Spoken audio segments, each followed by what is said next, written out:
Selamat sore teman-teman. Saya memperkenalkan diri, nama saya Sandal Jepit. Saya akan mereview tentang pekerjaan saya. Pekerjaan saya adalah sopir truk, dan hobi saya adalah atau olahraga yang saat ini saya senangi adalah pingpong, teman-teman. Tapi kali ini saya akan sedikit mereview pekerjaan saya. Nah, ini adalah mobil yang saya bawa selama saat saya bekerja. Ini adalah mobil Scania tipe R620. Jadi di Scania sendiri itu ada beberapa tipe ya. Ada yang tipe P, tipe R, dan tipe S. Mungkin nanti ada beberapa tipe lagi ya yang mungkin disesuaikan dengan kebutuhan dari operasional, bisa saja pertambangan atau industri yang lain yang membutuhkan Scania.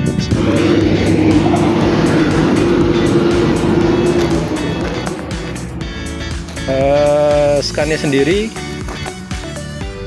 memakai V engine dengan 8 silinder. Engine-nya berbentuk V. Nanti mungkin kita akan review tentang engine dari Scania R620. R620 ini sendiri adalah menggunakan optic cruise transmisi. Optic cruise artinya transmisi manual yang dioperasikan secara otomatis melalui media elektronik. Gitu, teman-teman. Kita lihat ya, kita review untuk kondisi kabin yang ada di atas. Ada tangga ya, tangga untuk naik ke kabin. Jangan lupa ketika naik kabin gunakan 3 body contact ya, supaya kita aman. Kita ambil dulu ganjalnya ya, kita simpan ganjalnya. Oke, kita naik ke kabin ya, pakai 3 body contact, jangan lupa supaya aman. Nah, inilah bentukan daripada Scania. Saat ini mungkin kita akan mereview beberapa komponen yang ada di Scania, atau mungkin fungsi dari panel-panel atau lever yang ada di Scania ini. Yang pertama mungkin kita akan buka itu dia, instrumen panelnya. Inilah bentukan daripada instrumen panel Scania.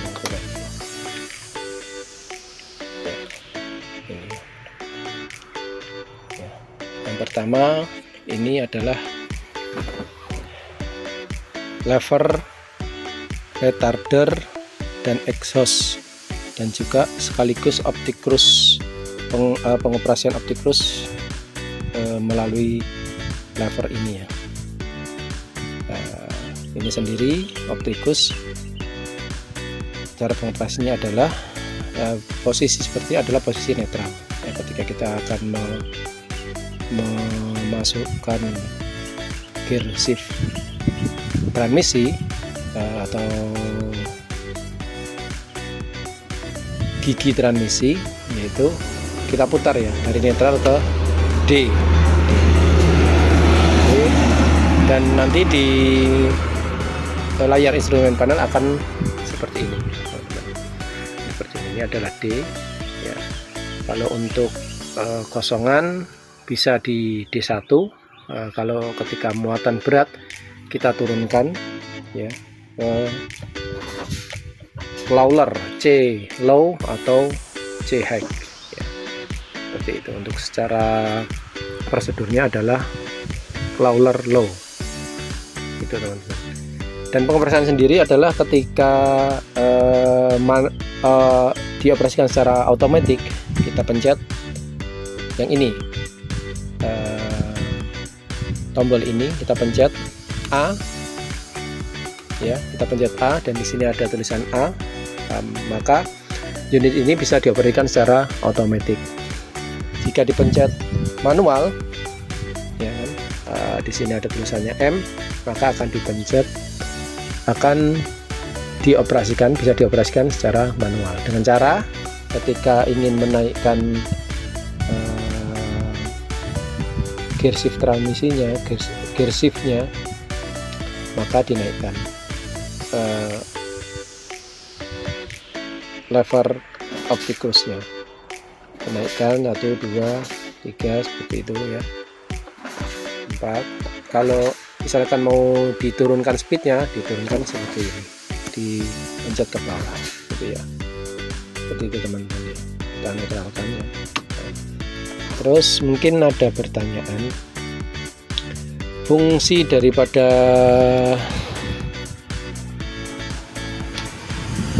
tombol 2 ini apa? Ini jika di netralkan seperti ini, maka exhaust brake dan retarder brake tetap bisa dioperasikan ketika unit ini berjalan dengan cara menarik lever opticusnya ya kan? Ini ada beberapa step 1, 2, 3, 4 dan 5, tetapi secara prosedur kita gunakan di step yang ketiga aja, jadi cukup di 3 aja agar penggunaan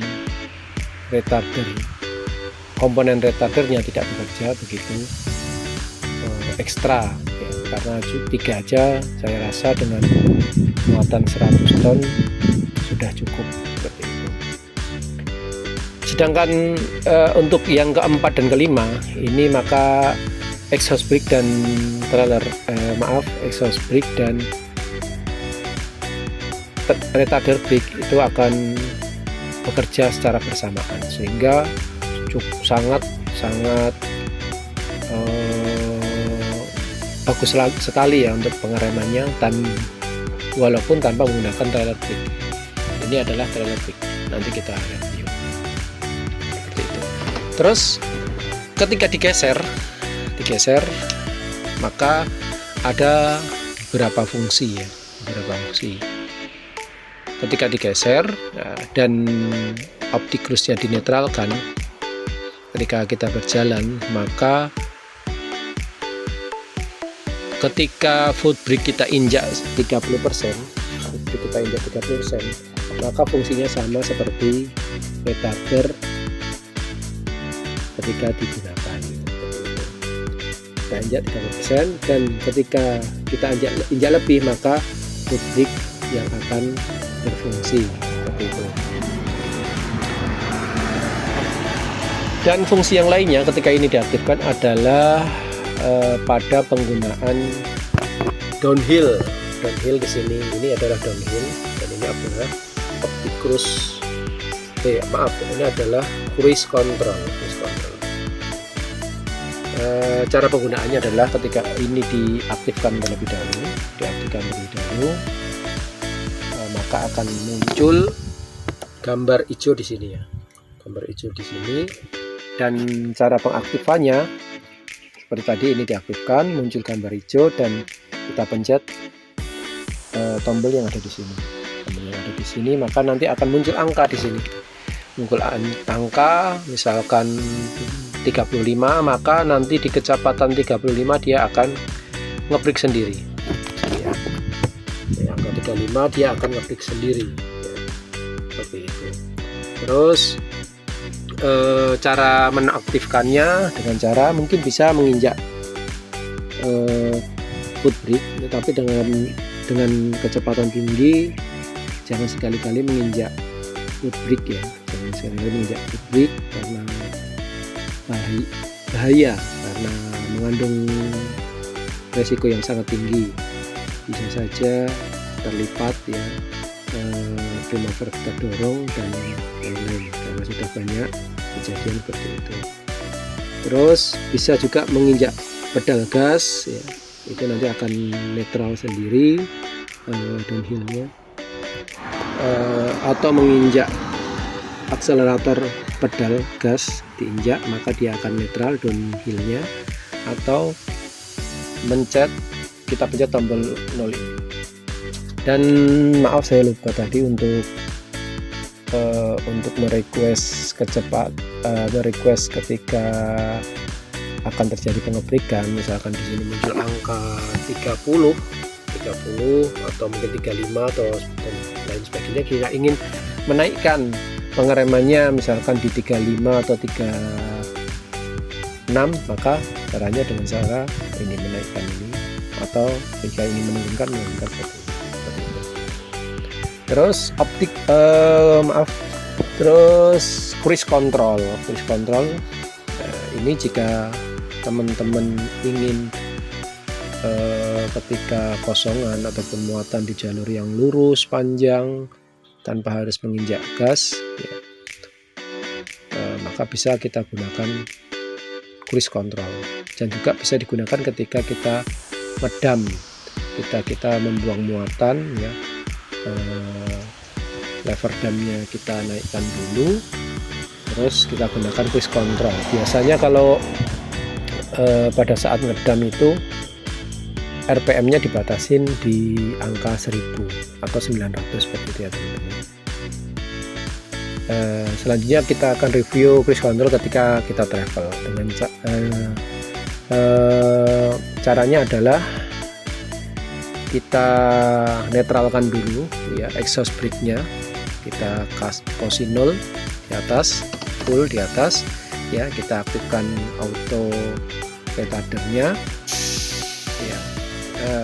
Auto retarder ini untuk antisipasi ketika nanti kecepatannya melebihi misalkan 50, maka nanti hal ini berfungsi untuk pengereman otomatis ketika ketika cruise control digunakan ya. Nanti kita pencet ya, setelah ini netral ya, setelah ini netral kita pencet ini, maka akan muncul angka di sini. Angka di sini misalkan 40, tetapi kecepatan kita ingin kecepatan 50 atau 60 ya, kita setting di sini, kita naikkan jadi 50, maka nanti akan tersetting pula berapa di kecepatan berapa kita akan nge-brake sendiri, unit akan nge-brake sendiri di panel downhill ini, bukan hill, panel downhill ini teman-teman, seperti itu ya. Terus selanjutnya ini adalah parking brake. Parking brake ini ada 3 step. Yang pertama adalah netral ketika di atas, maka parking brake tidak berfungsi. Setengah itu digunakan ketika emergency ya, ketika brake tidak berfungsi dengan baik, maka bisa kita gunakan setengah itu untuk emergency, dan kita tarik full ke bawah, itu parking brake akan berfungsi ketika unit ini parkir. Ini adalah trailer brake. Brake penggunaannya berfungsi untuk mengurangi kecepatan pada pada bagian roda trailer ya, roda trailer seperti itu. Terus ini adalah lever dam ya, digunakan untuk medam. Ini adalah pengatur kontrol valve untuk udara ya. Kalau kita geser ke sini, maka yang akan bisa difungsikan hanya vessel 1. Ini vessel 2-nya ya, ini vessel 2-nya naik turun ya, ini naik turun ya. Kalau mau ke vessel 2 ke sini ya, geser. Dan ini sekaligus untuk safety-nya ya, supaya kita mungkin tidak lupa kalau tidak ada ini, kan kadang mungkin secara refleks mungkin kita bisa saja menggeser ini, sehingga yang seharusnya vessel 1 kita dam nanti bisa terjadi vessel 2 kita dam. Dengan cara seperti apa cara mengoperasikannya? kita aktifkan PTO dengan cara kita pencet ini ya, yang ada di sini ya. Maka akan muncul tulisan sini bantuan pengemudi ya, PTO dan traksi. Nah, kita pencet PTO ya, sampai nanti warnanya hijau ya, sampai nanti warnanya hijau dengan catatan speed posisi netral. Maka ini ketika ini nanti dipencet warna hijau, maka lever dam bisa dioperasikan. Kita naikkan. Ini sendiri adalah kalau di bahasa Scania ini adalah hill hold. Itu penahan ketika kita berhenti di tanjakan ya, sehingga unit tidak tergelincir mundur. Menahan, hanya saja waktunya sebentar, hanya 4 detik.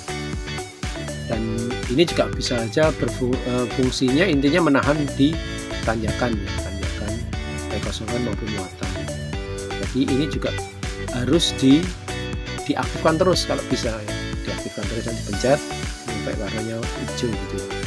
Seperti ini.